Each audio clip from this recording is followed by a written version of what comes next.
সাফাত এই সূরার মধ্যে ৯৯ নম্বর আয়াত থেকে আল্লাহ রাব্বুল আলামিন বিস্তারিত ইব্রাহিম আলাইহিস সালাতু ওয়াস সালামের এই পরীক্ষার ঘটনা তিনি বর্ণনা করছেন। বলেন না সুবহানাল্লাহ।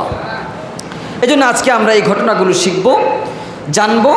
ঘটনাগুলো জানার উদ্দেশ্য হচ্ছে এই যে আমাদের কুরবানিটা কতটা ত্যাগের মধ্যে হতে হবে, আমাদের কোরবানিটা কতটা তাকওয়াপূর্ণ হতে হবে।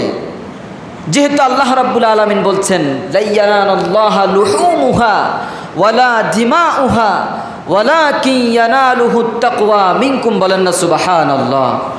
যে তোমরা যে আল্লাহ রাব্বুল আলামিনের জন্য তোমরা কোরবানি করবা, আল্লাহর জন্য যে কোরবানি করবে, তোমরা কি মনে করে থাকো যে এই কোরবানিটা, এই পশুটা আল্লাহ রাব্বুল আলামিন তিনি নিজে ভক্ষণ করবেন? কোরবানির এই গোস্ত, মাংস, এমনকি রক্ত, এগুলো আল্লাহ পাক রব্বুল আলামিনের দরবারে পৌঁছাবে, আল্লাহ তাআলা এগুলো নিজে খাবেন, ফেরেশতাদের মাঝে বন্টন করবেন, এমন কোনো বিষয় না। আল্লাহ রাব্বুল আলামিন বলছেন লা ইয়ানালুল্লাহা লুহুমুহা ওয়ালা দিমাউহা। তোমরা যে পশুর কোরবানি করো, এই পশুর গোস্ত এমনকি রক্ত পর্যন্ত আল্লাহ তাআলার কাছে পৌঁছায় না। তাহলে আমরা যে আল্লাহর নামে পশু কোরবানি করলাম, আমরা যে আল্লাহ রাব্বুল আলামিন নামে পশু কোরবানি করলাম, এই পশুটার কি আল্লাহ তাআলার কাছে যায়?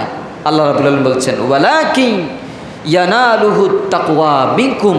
তোমাদের কাছে যে জিনিসটা আল্লাহ রাব্বুল আলামিনের কাছে যাবে, সেটার নাম হলো তাকওয়া, সেটার নাম হলো পরহেজগারিতা, সেটার নাম হলো খোদাভীতি। বলেন না সুবহানাল্লাহ।